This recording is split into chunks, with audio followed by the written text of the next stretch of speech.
سڵاوتان لێبێ بیانیتان باش بیانی باش سۆبان باشتر زۆر خۆشحاڵین ئەم بەیانیش لەگەڵتانین بە هیواین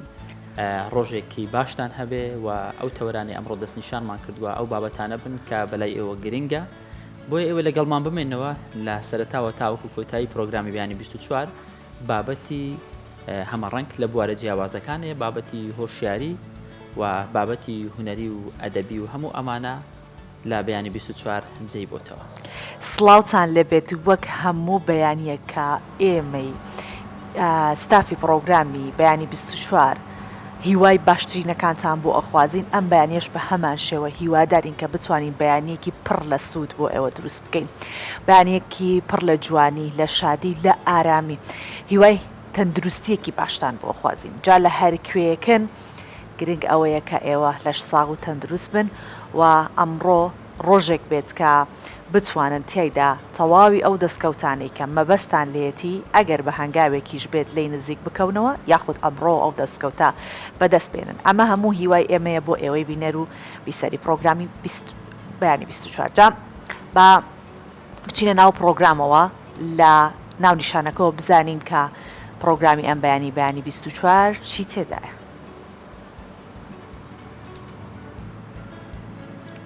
زیاتر لە 150,000 کورد لە کازاخستان دەژین و 35 ساڵە کۆمەڵەیەکیان دامەزراندووە.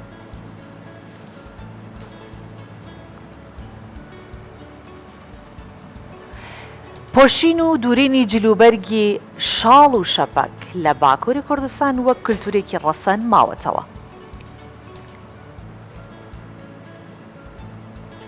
لەگەڵ بەفربارین و نزیمبوونەوەی پلەکانی گەرما لە چین 230 پەیکەر لە بەفر دروستکرا و نمایش دەکرێن.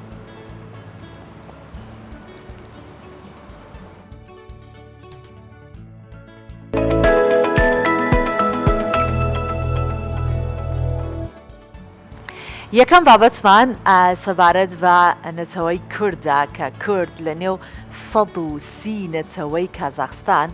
پێکاتێکی گرنگی وڵاتەکان لە زۆر سێکتەر ڕۆڵی ئەرێنی و بەرچاو ئەگەڕن بە پێی ئامارە نافەرمیەکان زیاتر لە 150,000 کورد لە کەزاخستان دەژین و زیاتر لە 35 ساڵە کۆمەڵەیەکیان دامەزراندووە بۆ خزمەتی زمان و کللتوری ڕەسەنی کوردی تا ئێستاش چالاکانە لە زۆربەی شارەکانی کازاخستان کار دەکەن. ئێرە ئەڵمەتیە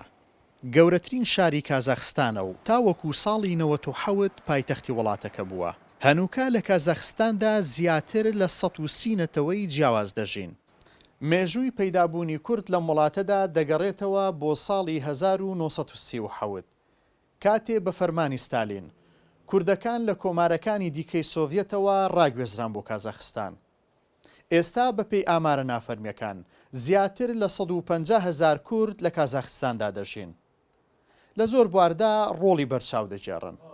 لە سەردەمێکی دژواردا ئەکادمی و خەمخۆرانی کورد کۆمەڵەی بەربانگیان دامەزران. ئەمڕۆ نەوەیەکی دیکە درێژە بە کاروانەکە دەدەن. فیلیاڵە بەربانگ کوردی قەزاخستانی 13 باژاران هەیە. هەر باژارێ هەیە سەرۆکەخە سەرۆکە فیلیاڵێ. فیلیاڵێ ئەوانە مەشغول دکن دخەفتن خەواتی دکن مەملەکەتی قەزاخستانیەوە حەکیماتان ڕە. دکتۆر موراد شامیلۆف مامۆستای پەیوەندیە نێو دەوڵەتیەکانە لە زانکۆی کازاخ ئەبڵایخان لە ئەڵمەتی ئەو لە پاڵ پیشەکەیدا ڕۆڵێکی کارا دەبینێت لە بەردەوامی ڕۆژنامەی ژیانە کورد و گۆڤاری نووبار. کۆڤارا نووبار ساڵێ جارێکی تێڤێشاندن و ڕۆژنامە ژیانە کورد ساڵێ 4 جارە تێڤێشاندن. ناو ڕوپێلێ ڕۆژنامێ نوچێ کازاخستانê کوردên Sovyetê دیاسپۆرا کوردên ناوناتەوî û ji bo nûçên Kurdistanê tê vêşandin. کوردانی کازاخستان زیاتر لە 87 ساڵە لە نێو نەتەوە و کللتورە جیاوازەکاندا خۆیان پاراستووە. بەڵام ئێستا قسەکردن بە زمانی کوردی لاینەوەی نوێ بابەتێکە پرسیاری زۆر هەڵدەگرێت. بۆیە بەڕێوەبەرانی بەربانگ لە هەوڵدان ڕشتر لەسەر ئەم بابەتە کار بکەن. gelek procesên mezin çê dibin û و پیشروج هر جواکی هر ملتی پیشروج اون گنج زاروکن و جبوی ما گرینگ اوه وکی ام ناف کارو خوات خدا وی پرورده زمان دوام بکن و نیلن زاروکن ما ناف وی بحر دنیای هندوون و بحالن بايرا أرفع عدد كافنا شوبي أو هديدي كيم دبن جلو باركي كردي أو كيم دبن أميرو مساروي خبطت خابتن ألي كاريتكن موارا جلو بارك كارينا دانا دورن شاندنا أم فولكلورا تشيتكن أم كتاب زماني كردي دشينن أم هر دغازن هر كسي بگین هف هەر کات لە کازاخستاندا باس لە کورد بکرێت پرۆفیسۆران نادیر نادیرۆف کنیاس ئیبراهیمی و گولحوسەینێ حەسەن موسایف ئەستێرەی درەوشاوەی کوردن کە جێپەنجەیان بەسەر بواری زانستی کازاخستانەوە دیارە هەنووکەش پرۆفیسۆر ڕەشید نادیرۆف بەڕێوەبەری ناوەندێکی گرنگی زانستی وڵاتەکەیە ما ئونیڤرسیتێت خلاص کرد نۆت هەشتێ ساڵێ ئەس خیمێکم نها از دیرکتوری Research Institute Mazen Institute of Combustion Problems of Institute Almaty'da. Institutum tera set binci meri urat xaftin pay pri ona ondarın ximikin tera bis si meri o ekonomistin jurist ve kare xaftin le pay pri gish خیمێکن لە قۆناغی ئێستادا گەشە و پێشکەوتنی نەتەوەکان ئاڵۆز و خێرایە کوردانی کازاخستان کار دەکەن تا لە گۆڕەپانی فرەچەشنی وڵاتەکەدا چالاکانە ئامادەیان هەبێت هەر ئەمە شەوای کردووە لە بواری زانستی و ئابووری و بازرگانی و وەرزشی و هونەری و چەندان بواری تر ناوبانگێکی باش بۆ خۆیان دەستەبەر بکەن خۆشەوی محەممەد کوردستان 24 ئەڵمەتی کازاخستان هەموو ئەوانەی کە خزمەت دەکەن دوای مردنیشیان بێگومان لە یاد و یاوەری خەڵکەکە دەمێنێتەوە لە ڕێوڕسمێکدا لە شاری هەولێر پەردە لەسەر پەیکەری هونەرمەندی کۆچکرد و تەڵعات سامان لادرا کە مامۆستا تەڵعات لە ساڵی 1946 لە شاری هەولێر لەدایک بووە. جا ئەو بڕوانامەی بە کالۆریۆسی لە بەشی شانۆی ئەکادمی هونەرە جوانەکانی بەغدا بەدەستێناوە دەستپێکی کارەکانیشی بۆ نووسینی چەند درامایەک بووە لە ساڵی 1962 بوو کە بۆتە دامەزرێنەری تیپی قوتابیانی هونەری بەغدا و لە ساڵی 1969 وەکو دەرهێنەر لە چەندین دراما و زنجیرەی تەلەڤیزیۆنی کاری کردووە. جگە لەمانە لە ساڵی 1970 تیپی لاوانی دیموکراتی کوردستانی دامەزراندووە ساڵی 1972 لقی هەولێری کۆمەڵی هونەر و وێژەی کوردی دامەزراندووە لە ساڵی 1974 تیپی هونەری نوێی دامەزراندووە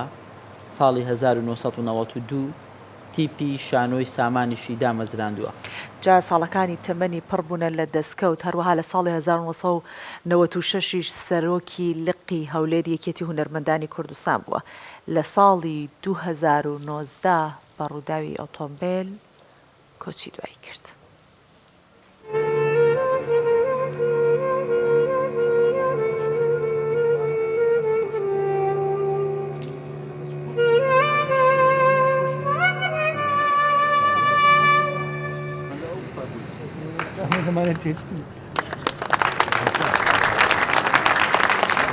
لە هەشتاوچارەوە مامۆستا تەڵعات سامان وەکو مامۆستای خۆم دەناسم چکە بەڕاستی لە هەولێرە یەکێک بۆ لەو کەسە دیارانەی کە ڕۆڵێکی گرنگی جێڕاوە لە بزافی شانۆی کوردیە بەرهەمی ئەوم کردووە لێک بەرهەمی مامۆستا تەڵعات بەشدار بووم ئەویش کەوتە ئەو لەحزەی ئەمە لە کاتی هاوینەی لە وەرزی هاوینە بوو پرۆڤمانە کرد دوایە من پێشەوەی نمایش کرێ ئەگەڕانیەوە لە بۆ سلێمانی بەرم تەڵەبم بەڕاستی لەوێندرێ نەمتوانی لەگەری بەشدار بووم چکە دەبایە بگەڕێمەوە دەوام خۆش دەزانی لە وەختەوە نەبوو تۆ بتوانی بیستە سلێمانی بێەوە پرۆڤە بکەیشتوانە ئەو کاتە لەمتوانی ئەوەی من لەگەڵ مامۆستا تەڵعات سامان ینی دائیمەنیش کەسێک بووە حەسم کردووە زۆر لێم نزیکە یعنی بۆیە دائیمەن ینی بەبوون و بەنەبوونی دائیمەن هەر خۆشم ویستیە.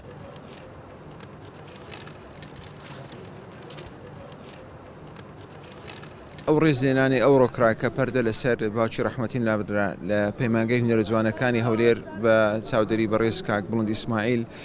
و نووسنگەی ڕێخستنی هونەرمەندان و پەیمانگەی هونەرە جوانەکان بەڕاستی مانایەکی زۆر بۆ ئێمە دەگەیەنێ و بۆ گشت هونەرمەندانیش دەگەیەنێ کە ئەو ڕێزێنانە کە بەرزڕاگرتنی ئەو کار و خەباتەی هونەری کە پێشووتر کردوویەتی لە زمانی پێشوو پێش راپەڕین و دوای راپەڕین بەڕاستی ئەوە شتێکی زۆر گەورەیە بۆ ئێمە کە زۆر سوپاسی بەڕاستی بەرز دەینرخێنین زۆر سوپاسی حکوومەتی هەرێمی کوردستان کە بەردەوام گرنگی دەدات بە هونەرمەندان بە مێژووی هونەرمەندان بە خەباتی هونەرمەندان.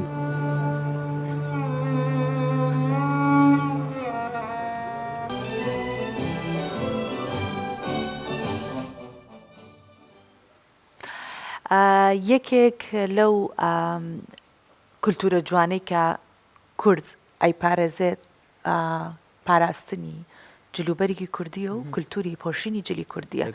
جا لە هەر پارچەیەکی کوردستان بێت ئەوە گرنگی تایبەتی هەیە. شاڵ و شەپک لە باکووری کوردستان بە ناوبانگترین پۆشاکی بۆنە و ڕێو ڕسمە کۆمەڵاتیەکانە خەڵک بە 2 بۆ 3 مانگ نۆرە ئەگرێ بەس بۆ ئەوی کە بتوانە قاتێکی جوانی شاڵ و شەپک بدورێ. یحیا بایرام دانیشتووی شەرنەخی باکوورە دەڵێت لە ناوچەی لەقلبان و بێشەباب بە تەنیا ماوەتەوە کە ئەم جلوبەرگە کللتوریە بدورێت. بایرام ئێستا دەیەوێت شاگردێک فێر بکات بۆی شێوازی دوورینی ئەو جلوبەرگە لەم ناوچەیە لە ناو نەچێت هەر بمێنێتەوە. ئەم هەموو ئامادەکاری و کارکردنە لە پێناو دوورینی بەناوبانگترین جلوبەرجی پیاوانی باکووری کوردستانە. یحیا بەیرام 32 ساڵە لە شارۆچکەی قلابانی شرنەخ خەریکی دوورینی شاڵ و شاپکە. ئەو دەڵێت پیشەکەی لە کەس فێر نەبووە و نەبووتە شاگردی هیچ کەسێک. لە ماڵەوە خۆی فێر کردووە و ڕاستە و خۆ وەک وەستا دوکانی خۆی داناوە. شاڵ و شاپک لە جۆرە کوتاڵێکی تایبەت دەدورێت. کوتاڵەکەش وەک چۆنیەتی دوورینەکەی پرۆسەیەکی سەخت و بە ئەرچی هەیە. یحیا بەیرام دەیەوێت شاگردی هەبێت و پیشەکە بۆ نەوەکانی ئایندە بگوازێتەوە. دۆخسان بیردەم بەری تەرزیم لە ساڵی 1991ەوە بەرگدووری دەکەم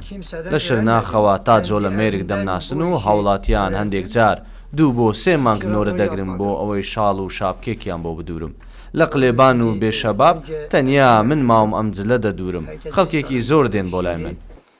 Şırnak'tan Hakkari'ye kadar bizi tanıyorlar. نرخی شاڵ و شاپک ناوچە نرخەکەی دەگۆڕێت و تەنانەت لە هەندێک ناوچە دەگاتە 1300 بۆ 1400 دلار. سەرەڕای ئەمەش نۆرەیەکی دوور و درێژی هەیە و خەڵک بە تایبەتی بۆ بۆنەکانیان دای دەپۆشن. تاکە نیگەرانی بایرام لە ناوچوونی پیشەکەیەتی. 3 برا و کوڕەکەی فێر کردووە و چاوەڕێی ئەوەیە هاوکاری بکرێت و شوێنێکی گەورەی بۆ دابین بکرێت بۆ ئەوەی دوورینی شاڵ و شاپک لەو ناوچەیە بمێنێت.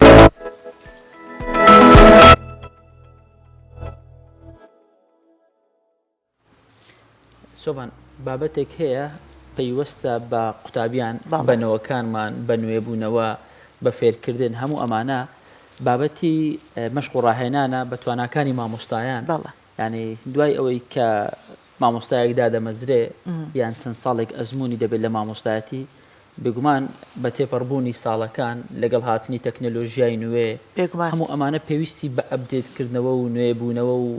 خۆ گونجانی زیاتر هەیە. بۆیە لە ئەم کابینەیە حکوومەتی هەرێمی کوردستان هەوڵیدا و بەردەوام مەشق و ڕاهێنان بۆ مامۆستاکان بکاتەوە. بەڵێ جا سەبارەت بەم بابەتە ئێستاش لە پلان و پرۆژەی وەزارەتی پەروەردە ئەوە هەیە کە لە بەڕێوەبەراتی ڕاهێنان و پەرەپێدانی پەروەردەیی کە سەربەنووسنگەی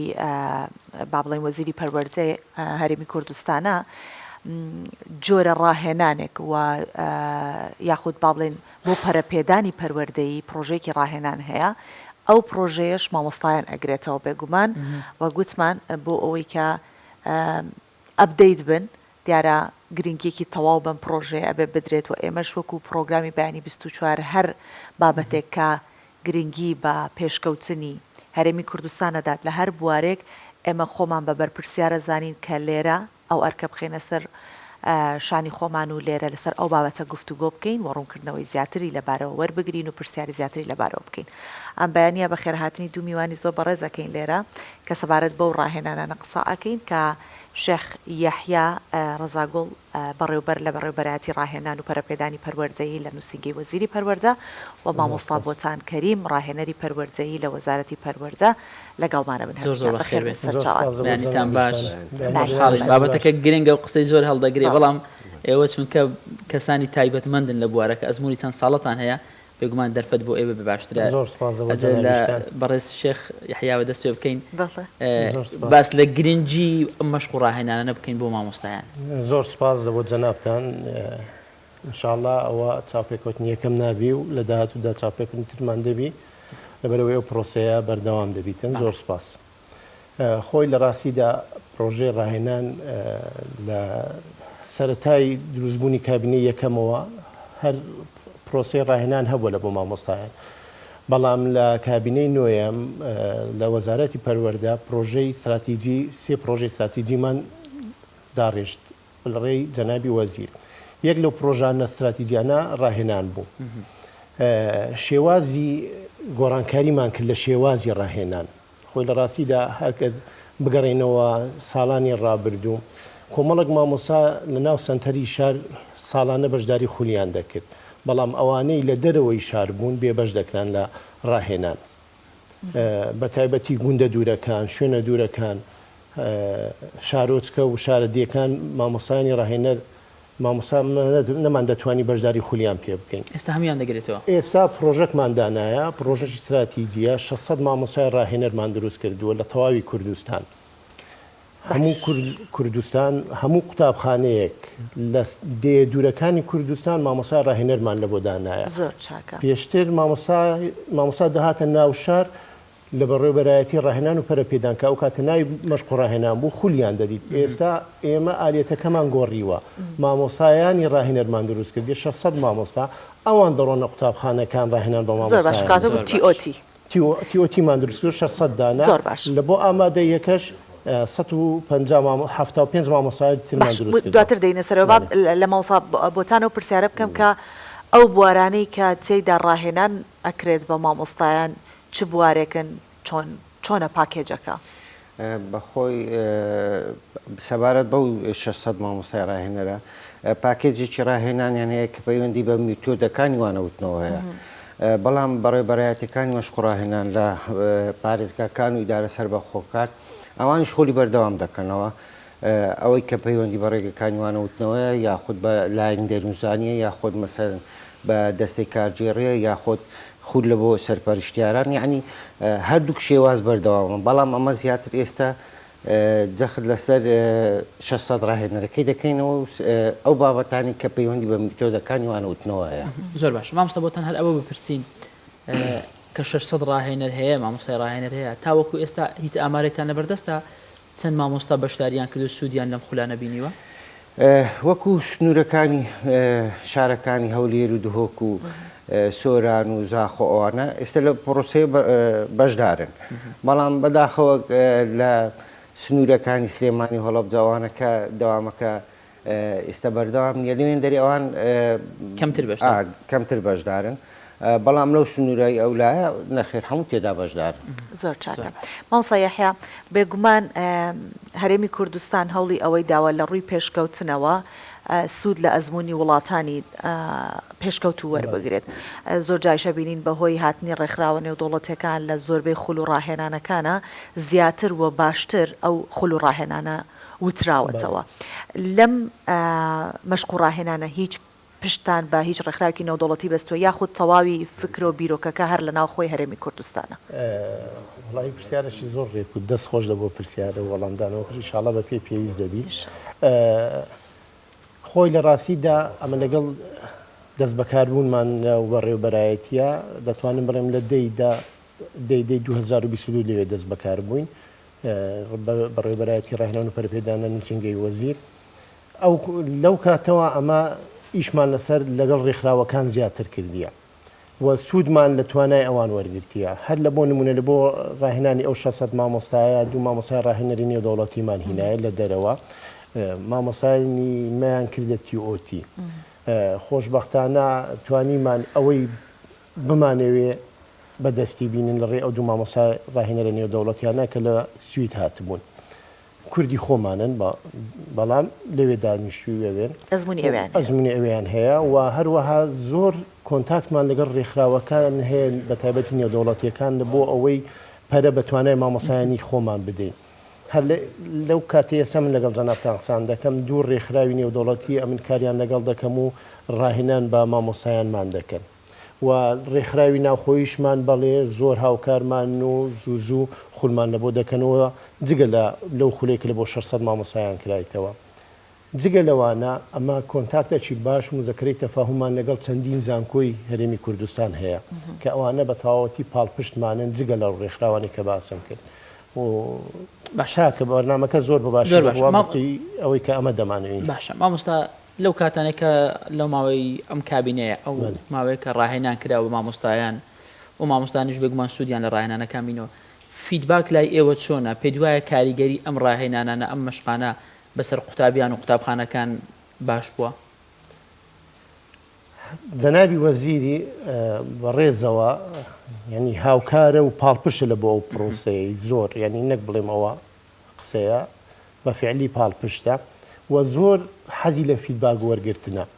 لێ ئەمە لێژنێکمان پێک هینایە لێژنێک لە بە فەرمانی وزاری سەردانی ناوەندەکانی خوێندن دەکەین هەم بڵێن لێژنەکە لە وەزارەتە و لە بەڕێبەراتی ڕاهێنان و پەرپێدانی پارێزگاکانە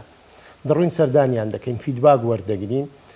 زۆر ڤیددیۆمان هەیە ینی بەڵگەیە کە گۆڕانکاریەکی تەواو ڕوویدایە لە ناوەندەکانی خوێندن ینی بمانەوێ نەمانەوێ ئەو شێوازە کۆنەی کە ئەمە پەیدا پەروەردە بووین لە ناوەندەکانی خوێندن ئێستا گۆڕانکاری بەسەرداهاتیە ئێستا ئەمە دەمانەوێت هاوشانی وڵاتە پێشکەوتووەکان ئەوان چۆن پرۆسی پەروەردە جێبەجێ دەکەن ئەمەش بەو شێوەیە هەتا ڕاددەگن ناڵێم گرفتمان نیە و کێشەمان نیە و هەموو شتێک وەکو خۆی دەڕوە بەڵام لایەنی ئیجابیەکەی زۆر باشتر لە لایەنی سلبیەکەی بە پێ ئەو فیدباکانی وەرمانگرتیە گۆڕانکاریەکی نەوعی لە ماوەی 3 مانگ لە بڕێمە 3 مانگە ئەو پرۆسەیەمان دەست پێ کردیە کە تەبواری جێبەجێکردن گۆڕانکاریەکی تەواو ڕوویدایە زۆر جار مامۆستایان کە قسەیان لەگەڵ دەکەین دڕین مامۆستا تەمەنامان دەکرد 10 ساڵ پێش ئێستا ئەو پرۆسەیە جێبەجێ بکرا بواە کەواتە ئەوە جێگەی دڵخۆشیە لە داهاتوودا احتیمالە بەرهەمەکەی لە چەند ساڵەکی داهاتوو ناڵین ساڵی داهاتوو هەموو شتێک دەگۆڕدرێت احتیمالی هەیە هێدی لەبەر پرۆسەی پەروەردە پرۆسەکە بەرهەمەکەی یەکسەر نایەتە دەست مامۆستا بۆتان بێگومان باسکە لە مەشق و ڕاهێنانەکەی نەسە هەمومان بیرمان بۆ ئەوە ئەچێت کە مامۆستاکان لە ڕووی پراکتیکیکردنی وانەکان بۆ قوتابیەکان یاخود بە شێوەی تیۆری چۆن بێت بەڵام لایەنێکی دیکە هەیە کە نابێت لە یادکرێت بۆ هیوایمان پرسیارەکە ئیکەم وەڵامەکەی جەنابتان بە بەڵێ بێ لەلایەنی دەرونی سایکۆلۆژی مامۆستایانەوە هیچ ڕاهێنان و مەشقێکیان پێکەن بوو چونکە ئەگەر مامۆستا ناخێکی ئارامی هەبێت کەسێک بێت کە بتوانێت لە پۆلە تەواوی ئەو زانیاری کە هەیەی بە قوتابی بگەێنێت قوتابی لەوێ زۆر جوانتر بابەتەکان وەرەگرێت وەکلەوەی کە بێتچێتەوە بۆ ماڵ و هۆمۆرکی لەسەر بکاتیان هەر بابەتێکی مەبەستمێت چەند گرنگی دراو بە لانی دەرونی مامۆستایان و ڕاهێنانیان پێ بێگومان پرسیارێکی زۆر گرنگە کاتێک کە باز لە ڕاهێنان دەکەی باز لە هەموو لایەنێکی دەکەی لەلایەنی کارامەی لایەنی دەرونی لایەنی زمانی جەستە زمانی قسەکردن ڕاهێنەری سەرکەوتوو ئەوە نییە کە تەنها زانیاریەکان بگوازیتەوە نەخێر ڕاهێنەرەکە خۆی لە خۆیدا ئەو کارامەیە نیشان بەو مامۆستایانە دەدا خۆت بەو ڕاهێنراوانە دەدا خۆت بەو بەشداربووانە دەدا کە چۆن مامەڵە لەگەڵ کۆمەڵە کەسێک بکرێتن کاتێک کە ئەو زانیاریانە نوێیانە و ئەو کارامەیە پێشکەوتوانە دەگاتە مامۆستایەکەی و فێری دەبی ئەو چ لە پەیوەندی بە ڕێگەکانی وانەوتنەوە بیان پەیوەندی بەلایەنی دەرونی هەبی یاخۆت بە زانست و زانیاریەکان هەبی و دەیانگواسێتەوە بۆ شێوازێکی کردداری بێگومان ئەو شێوازەی کە وەری دەگری ئەو کارەمەیە کە مامۆسایەکە وەری دەگریتن دەچیت لە ناو پۆڵدا جێبەجێ دەکات کاتێک کە لە ناو پۆڵدا جێبەجێ دەکات حتمما کاریگەری لە سەلایەنی دەرونی دەبیتن متمانەی بەخۆی زیاد دەکاتن ئارامی و هاسەنجیەکی دەرونی لە بۆ مامۆستایەکەی دروست دەکات بەڵام کاتێک کە مامۆستا ئەو توانایی نەبیتن مەسەلا ڕێگەکانیوانەوتنەوە شێوازێکی نوێ بەکاربیێنیتن بێگومان قوتابیەکان تووشی تۆزێک بێتاقەتی دەبن لەوانەکە مامۆستایەکەش بە خۆی تووشی بێتاقەتی دەبیتن بەڵام کە دیتی کە شێوازێکی نوێ پێشکەش بە مەسەن قوتابیەکان کرد بێگومان ئەوانی دڵخۆش دەکە کاتێک کە هەست دەکە ئەوان دڵخۆشن بە خۆشی دڵ و دەرونی ئارام دەبێتەوە کاریگەرێکی زۆر مامۆستا بۆتان ئێستا سەردەم گۆڕاوە بەراورد بە 15 ساڵی ڕابردوو 20 ساڵی ڕابردوو هەتا نەک ئەو کاتە ئێوە قوتابی بوون کە ئێمەش قوتابی بوون ینی گۆڕانکاری زۆر ئاتۆ مامۆستا یحیا ینی ئێستا تەکنەلۆژیا هەیە قوتابیان هەمووی بەردەوام خەریکی ئایپاد و مۆبایل و دیانەوێت لەگەر تەکنەلۆژیای سەردەم بڕۆن لە مەشق و ڕاهێنانە کار لەسەر ئەم بابەتانەش کراوە بێگومان ئەمە ئەگەر باز لە پرۆسی ڕاهێنان دەکەین من پرۆسی ڕاهێنان پرۆسەکی بێ کۆتاییە یعنی لەوانەیە سەرەتایەکی هەبیتم بەڵام بێ کۆتاییە ئەو تەکنیک و یاخود ئەو شێوازانەی ئەو لە تەکنۆلۆژیای فێرکردن بیتن یاخود لە ڕێگەکانی وانەوتنەوە بیتن یاخود لە هەر بابەتێکی تکە بیتن ئەگەر بێت و مامۆستا لێدا ببڕێ یاخود ڕاهێنەر لێدا ببڕێ تەمان کاریگەری ڕاستەخۆی لەسەر ئاستی قوتابیان دەبیتن هەموو جار قسەکم دەکرد لەگەر وەکو مامۆستا یحیا ئەمە ڕاهێنەری پەروەردەی لە خولەکە قەت نابی ئەمە دا ببڕین لەو کاروانە چکە بەڕاستی ئەگەر ئەم بێم لەسەر شێوازەکانی 10 ساڵ پێش ئێستاوانی بڵێمەوە وڵی ئێستا هەر بەڕاشکاوانە بە کوردەواری خۆمان قسەی بکەن زۆر بە کێشەی مۆبایلمان دەیدەدەینە منداڕەکانی خۆمانەوەمان چادەکەنەوە ڕێگەوەیە پاڵش لە قسەکەی مامۆستا زۆر جار ینی منداڵەکان ئێستا فێر بوونە ڕاوێت بەدایک باوکە ناکەن لەگەڵ چات جی پی تی قسە دەکەن زانیاریەکان لەگەڵ بەرنامەکە ئەوجا ئەمەش زۆر باز لەو بابەتە دەکەین لەگەر مامۆستای بەڵام ئەمە ئایا قسەکردنە نەخێر دەبی ئەمە مامۆستایەکەی مەسەرەن لاپتۆپە مەسەن بۆ نمونە یاخود حتى مۆبایل یاخود حتى بەرنامەکان یاخود حتى تۆڕە کۆمەڵایەتیەکان دەبی ئەمە مامۆستاش ئاشنا بکەین چکە بەڕاستی بۆچی مامۆستایەک باسیکی گوتی یەک لە تەڵەبەکانم گوتی مامۆستا ئەوە گەشت هەیە لە بۆ سەر مەسەرەن مەریخی ئەمیش تازە بە تازە بێم مەسەرەن برێم زەوی خڕە نەخۆی یاخود هێلکەیە تازە مانگ بە دەوری یعنی ئەو بابەتانە بەڕاستی مامۆستاش دەبی بە بەردەوامی خۆی ئەبدێت کاتەوە بەڵام لە ڕووی کارامەییشەوە نەک بەس تەنها لە ڕووی زانیاری و لەلایەن تیۆریەوە بەڵکو لە ڕووی پراکتیکیەوە کە چۆن وانەکان بیڵێتەوە زۆر مامۆستا یحیا ئێوە ئاماژەتان بۆ کرد کە ئەم پرۆژەیە بە هێنانی ڕاهێنەری وڵاتانی دەرەوە بووە ئەوە هەرچەند کوردن مەبەستەکە لەوەیە دەمێ بزانم بۆ ئەم جۆرە ڕاهێنانە پشت زیاتر بە چ وڵاتێکە بەستن سیستەمی چ وڵاتێکتان پێپەسەندە لە وڵاتانی ڕۆژئاوە خۆی دوای ئەوەی لێکۆڵنەوە دراسە کرا لەسەر هەڵبژاردننی باشترین ڕێگەی شیاو لە بۆ ئەوەی ڕاهێنان بە مامۆستایان بکرێتن جەنابی وەزیری کە بەخۆی سەرپەرشتی کۆبنەوەکانی دەکرد هەستین لەوانەمان پرسی داوای ئەو کەسانەمان کە لە بواری پەروەردە شارەزان و ڕاهێنەری نێودەوڵەتینە لۆیە ینی ئەمە زیاتر پشمان بە ڕاهێنەرەکان بەستوە نەک دەوڵەت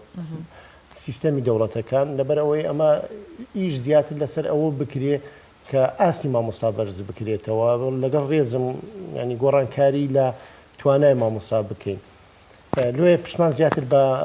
ڕاهێنەرەکان بەستیە لۆیە ڕاهێنەرمان بێ ئەوەی گوێ لە ئەوەی بگرین ئەو سیستەمی چ وڵاتێک باشەویان باش نییە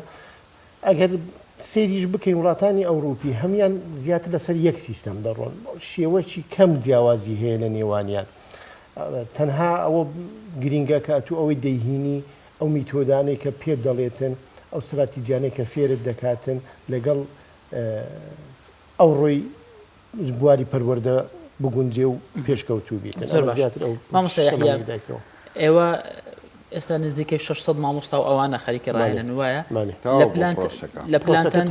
لە پلانتاندا هەیە لە داهاتوو بۆ مامۆستای دیکەش ینی هەم ئەم مەشقوڕانە بکەن یان هەم مامۆستایەک دەگرێتەوە یان لە هەر قوتابخانەك چەند مامۆستایەک هەڵدەبژێرن یان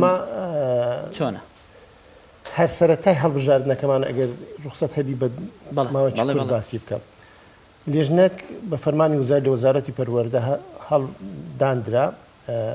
ئەمن و مامۆستا بۆتان و دوو بە ڕێزی دیکە کە هەر چوارمان مامۆسایی ڕاهێنەری بڵێن ینی ڕاهێنەری نێودەوڵەتی بووینە شەهادەمان هەیە لەو بوارە هەستان چاوپێککەوتنمان کرد. ینی هەر لە خۆمانەوە ئەو مامۆسایانەمان هەڵ نەبژارد و بیان خولیان پێوەرتان هەبووە پێوەرمان هەبوو پێوەری هەرسەنگاندنمان هەبوو هەموو مامۆستایەک چاوپێککەوتنی لەگەڵ کراب. لێژنەی فەرعیشماندانە لە بەڕێوەبەرایەتی ڕاهێنان و پەرپێدانی ئەو پارێزگای کە ئەمە دەڕۆیشتین ئەمە 4 کەس ئەوانیش 3 کەس دەبووینە 7 کەس و لێژنەکە دەست بەکار دەبوو هەر هەموو مامۆستایەک بەو پێوەرەیدا تێپەڕی ئەوەی توانای هەبوو پەڕیەوە ئەوەی توانای نەبوو گەڕایەوە ئەوەی کە لە خانە نشینیش نزیکە هەر بە هەماشەوە ئەمە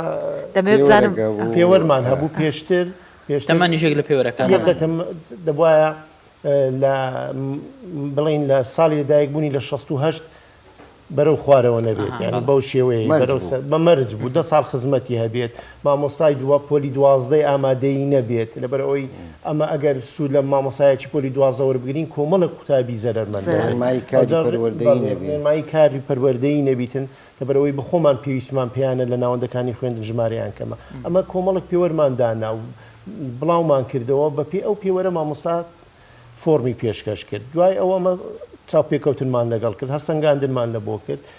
ئەو کاتە ئەو کۆمەڵە مامۆسایی کە بە ژمارە ئەمە 600 مامۆسا بەسەر هەموو پارێزگاکان و دایدارە سەر بەخواکانی بکەین ژمارەکان بە پێی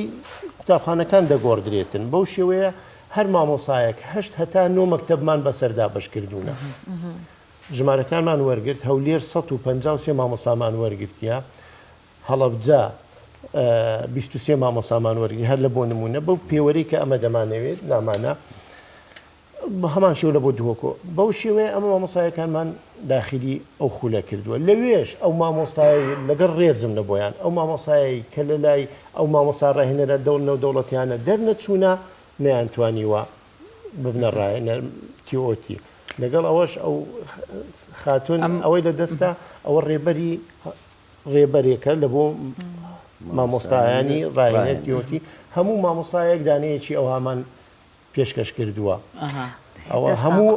زانیاریەکانی تێدایە کە پێمایەکانی تێدایە مافەکانی تێدا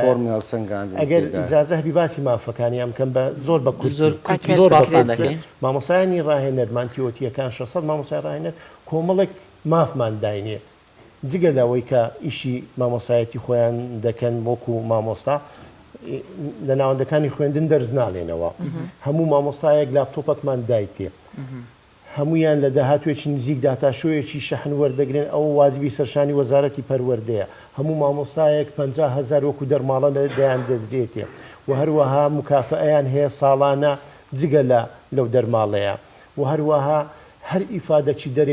دەرەوە هەبی ئەوان بەشداری دەکەن کۆمەڵک مافی دیکەشمان مافمان لە بۆیان دابین کردیە لەگەڵ جەنابی وەزیر زۆر جار باسمان کردیە تەمەنا دەکەین زیاتر مافیان بەجددی هەرچی بۆ مامۆستایان بکرێت دەتوانین بڵین کەمە دەستان خۆش بێت ئەرکتان کێشە ئەم بەیانی هاتن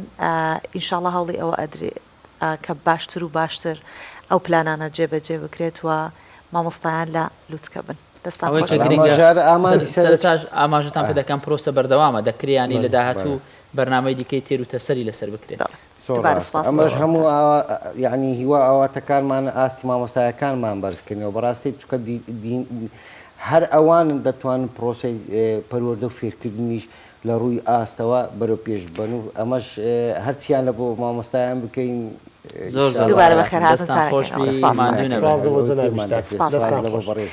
با پێکەوە ئێستا بچین بینەری کەشوهەوای ئەمڕۆی شارەکانی کوردستان بین کە زۆربەی شارەکانی کوردستان ئەمڕۆ بارانە.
کوردستان 24 جگەلەوەی کە شاشەکەی وەکو TV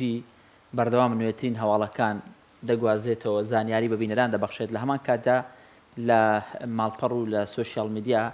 خەریکە زۆر بە خێرایی و بەڕازگویانە مامەڵە لەگەڵ هەواڵەکان دەکات هەواڵەکان بڵاو دەکاتەوە دەمانوێت بزانین بۆ ئەمڕۆ پڕخوێنەرترین بابەتەکانی وێبسایت و سوشیال میدیای کوردستان 24 لەم هەفتەیە چییە؟ بێگومان بۆ ئەم بابەتە ئەبێ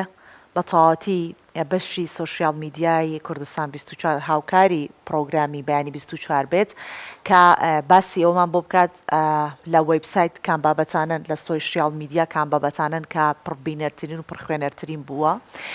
بۆ مەبەستە مەتین کەریم خان کە هەواڵسازە لە سوشیال میدیای کوردستان 24 لە نیوسڕومەوە لەگەڵمانە بەیانیت باش مەتین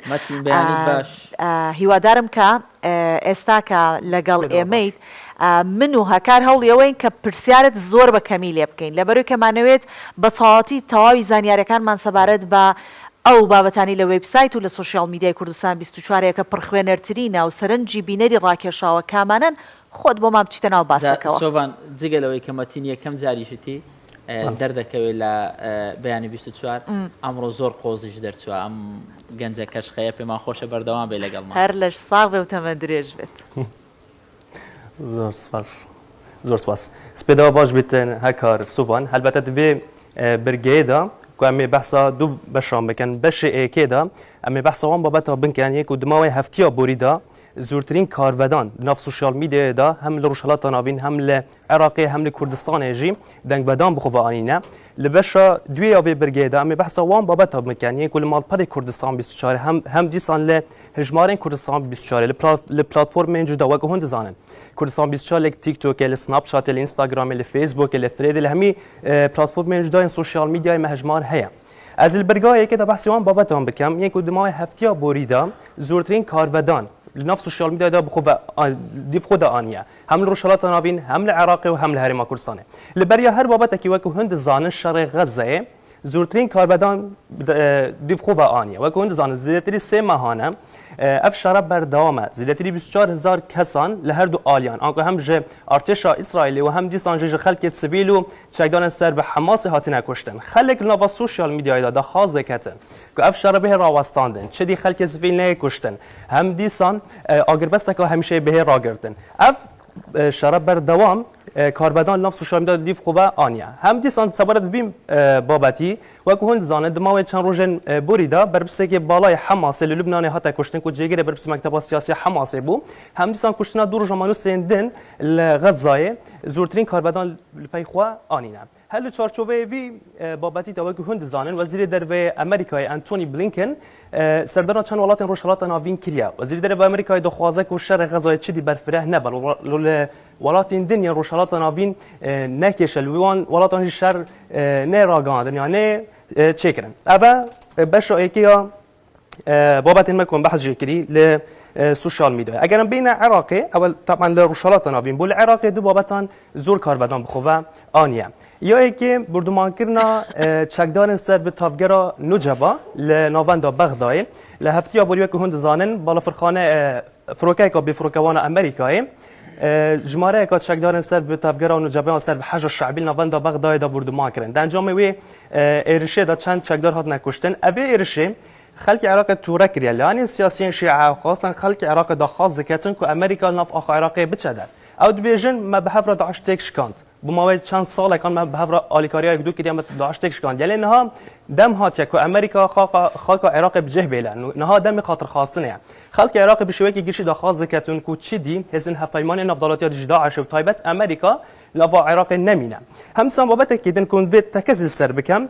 داخویانیه که سرک وزیران عراق محمد شیع سودانی با سبارت بدام مزراندنا در چون زانینگه و پیمانگهان و که هند زانن بریا چند هفته کان سرک وزیران عراق در کنفرانس که روشنوایی دا گفت ایدی ام نشین هرچی در چون زانینگه و پیمانگه هبه ام دام از نجماره وان زور به اوی داخویانی سرک وزیران عراق دماوی بریدا زورترین کاربردان نرینی لپیخوانی نوال سوشیال میدیا دا در چون زانینگه دا خاص کن کو سرک وزیران عراق تایبت حکومت داویان نها دلیوین کاری جوان برقصینه لپاشان پشتی وی داخویانی جیم سرک وزیران عراق سردان پارزگاه هزی قاره کرد لوی سردان آخواده بریاره که استثنایی یعنی که تایبت در که جبو دامازاندن جماره که در چون اوی بخویانی اوی بریاره جاره کادن گنجن وی پارزگاه تورا کردن نزدیکی 1000 گنجن پارزگاه حاضری قاره ها نصر جاده ان خونشاندن انجام دادن دیجوی بریاره سرک وزیران عراق اگر بین کردستانه بحث جوان بابت مکانی کل هرم کردستان زور کاربدان بخو آنینه برای هر بابتان بریار سرک وزیر هرم کردستان مسرور بارزانی با جبو هرزان کردن بهای نانو سمونان و گوهند زام بریار سرک وزیران هرم کردستان پیدبل همی سمون خانه و نام پیجن کردستان 10 نانو سمون به 1000 دینارم بفروشتن. ابی بابتی زورترین کاربدان پیخوانی نه هر چند بارا پتر یا کاربدانان ارینی بوینه خلکی پیشوازی لیکی رلی ده ما اندام داجیم رخنه هبوینه لانی نرینی هبونه بابت کی دین کنوید بحث لبکم هرشن درونینه یم بردام سر بالفرگاه نفدالاتیام هولیره هر دیسان بالفرگاه سربازی حریره اوان هر دو بابتان کاربدان پیخوانی خلکی هرم کردستان داخواست زکاتن کوچی هرم کردستان نبا قربانی من الملانين نابرا امريكا ولاتين دينزل هزل روشالاتان افراس طبعا هكار سوفان ابا باش ايكي يبرجي واز شما باش ادويه كو تايبته بالسوشيال ميديا و مال پر كردستان 24 و كو هند زان كردستان 24 همين بلاتفورم جدای سوشيال ميديا هيا روزانه ام فيديوان بلاف دكن وينان بوستران و دنگ خلقی دیگه لوان پیوندار هم هرم کردستان العراقي ولا هم جهاني وكو اگر بحث ویدیو بکم کو دمای هفتیا بریدا زورترین کاربدان پیخوانی زورترین بینر هبونه ویدیویا ساحره کی بویا کو جنگ دچ مالا ساحره کی لهولیره دبشتم پرز گرک دیگه هفجینی خوهایا داخواز کم کو بومبه چهار سر کردن دبشته طبعا او کسی کو تشتنی کی شیخ تنیاسیم شیخ پولاد تنیاسیم اوی ویدیو زورترین کاربدان هبویل دمای هفتیا بردان کو زورترین بینر هبونه ملهمی پلتفرم جدای سوشال میدیا کردستان 24 ما بلاف کردن ل فیسبوک زیادی 400000 بینر هبونه ل اینستاگرامش 607000 بینر ل تیک توک 820000 بینر ل سناب چاتو تورا کوملاتیا ایکس کو توییتر بریا نزدیکی 200000 بینران هبا آنکو کوجمه گشتی وان بینران زیادی 2 میلیون و نیف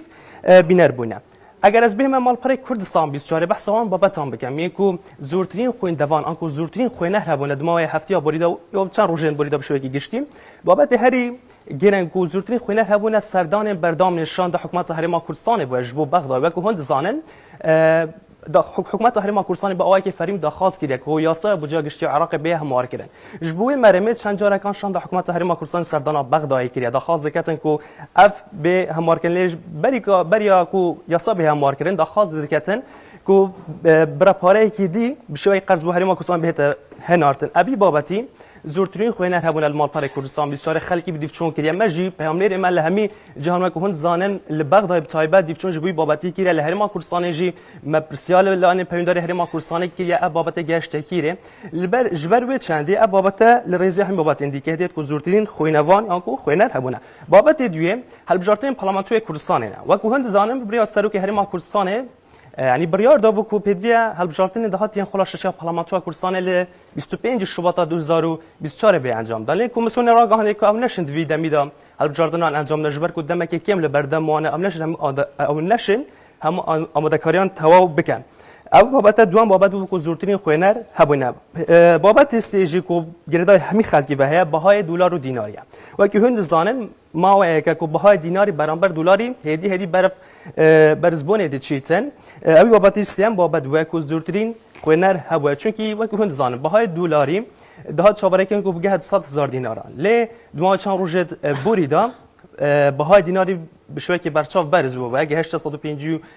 3000 دیناران حتی تخر 152 هندک روزانج گاتی 150000 سوان هکاره و بابت ونه کو هم لنابا سوشال میدیا کردستان 24 هم لمال پره و هم دیسان بابت ونه بشوی گشتی جی لناب سوشال میدیا روشالات انا بین العراق و کردستان دنگ بدنام خو بینا بگر من استودیو نابندی سپاس دکین متین بگمان هکار اماجی بو کردیتی اما یکم جاره ماشاءالله لی بدلنیا اما یکم جاره لگلمانی لسر شاشه متین اگروا به بعد دعواب کین ل اداره کانال ببی ببرگک همو بانی لگلمان زور باش بو زور جوان پیشکشی کی زور جوان ادای کی خوشحال ما کرد زانیاکانی زور باش کیان دست خوش متین سپاس زور سپاس سپاس بوتم زور سپاس با هکار بچین سر بابتێکی تر باس لە شارێکی چینەکەین کە ساڵانە دەیان پەیکەرتاش لە وەرزی زستان بەشداری لە پێشبڕکەی دروستکردنی پەیکەر لە بەفر و سەهۆڵەکەن هەکار ئێمە بە مناڵی ببیرمێت ئێمە بەسەمانتوانین لە ئاستی شەرە بەفرینەیە دروستکەین تاانە بوو کە بەفرینەکی ئەوان دەمان دروست دەکرد لە فاحەک و ملپێچەکمان بەمەریدادا گێزەرێ بگەڕێبی کە بەلوتی و ئەم پەیکەرتاشانە لە چەندین وڵاتەوە دەیانەوێت لە ڕێگەی کارە هونەریەکانیان پەیامی ئاشتی بگێنن داوای کۆتایی هێنانی جەنگ و نەهامەتیەکانیش دەکەن. لە کەش و هەوایەکی سارددا کە پلەی گەرما 20 پلە لە ژێر سفرە پەیکەرتاشێک لە شاری هاربین لە چین خەریکە لە بەفر و سەهۆڵ پەیکەر دروست دەکات. شی دەیەوێت لە ڕێگەی کارە هونەریەکەی پەیامێکی ئاشتی بگێنێت و هیوا دەخوازێت جەنگ لە جیهاندا کۆتایی پێبێت. لەو پەیکەرە دوو کەس منداڵێکیان گرتووە هیواخوازین جەنگ لە جیهاندا نەمێنێت و هیچ منداڵ و ئافرەتێک بەدەست جەنگەوە نەناڵێنن. لە بەشی پێشەوەی پەیکەرە بەفریەکەمان ڕوخسارێکی تێکشکاوی منداڵێکە و دوو دەست گرتوویانە. ئەو پێویستی بەوەیە گرنگی پێ بدەین.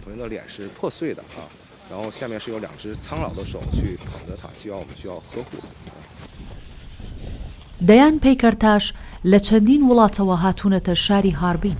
چەندین کاتژمێر خەریکی دروستکردنی پەیکەرن کە بۆ ماوەیەکی زۆر نامێنێت و دواتر دەتوێتەوە لە پێناو ئەوەی پەیامێکی قوڵ لە کارەکانیان ڕنگ بداتەوە.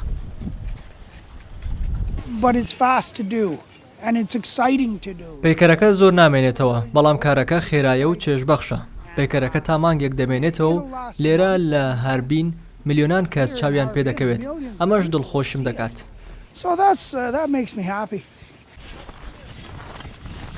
ساڵانە نزیکەی 100 پەیکەرتاش لە 12 وڵاتی جیهاندا ڕوو لە شاری هاربین لە چین دەکەن. بەهۆی زۆری بەفربارین لەو شارە هاربین شاری دڵخوازی ئەو پەیکەرتاشانەیە بەفر بۆ کارە هونەرەکانیان بەکاردەهێنن. دواتر کارەکانیان لە پێشەنگایەک نمایش دەکرێت و ڕێخەرانی پێشەنگاکە دەڵێن بەلایەنی کەم 230 پەیکەری بەفر نمایش دەکرێن. جگە لەمەش نزیکەی 300 پەیکەر کە لە سەهۆڵ دروستکراون لە پارک و شوێنە گشتیەکان دانراون. بابەتێکی سەرنجڕاکێش بوو سۆبان پندێک هەیە دەڵێ تەشیڕێز ئەگە تەشیڕێز بە سمێڵەکانیشی تەشیار دەڵێ ئەوان ئیشەکە ئیشی خۆ نان بۆ نانەوە گۆشت بۆ قەسەڵ ئێ باش ئێمەش خۆ بە فرمانەیە گەروا بێ بەڵام دیتت چ هونەرێکیانێ دروست کردەوە یعنی با یەکشتیش لای ئەوانە بێتە شەختە لە لای ئێمە هەر یەک تۆز خۆرەکە لێ با یەکسەر ئەتوێتەوە ئەگینا پەیکەرسازی زۆر باش ناوشار هەر نییە بەس وەکو باسی کۆڕەلازەیە لە شەقامەکان نایبینین بە هیوام ڕۆژێکی باش بێ و کەشێکی باش بۆ هەمووتان هەبێ ئەو شوێنانێک کە بەفریشی لێباریوە نەخۆشی لێ نەبینن بەڵکو خۆشی لێ ببینن ئینشاڵڵا و ڕۆژێکی زۆر زۆر باششتان هەبێت خواتان لەگەڵ ماڵتانەوە خواتان لەگەڵ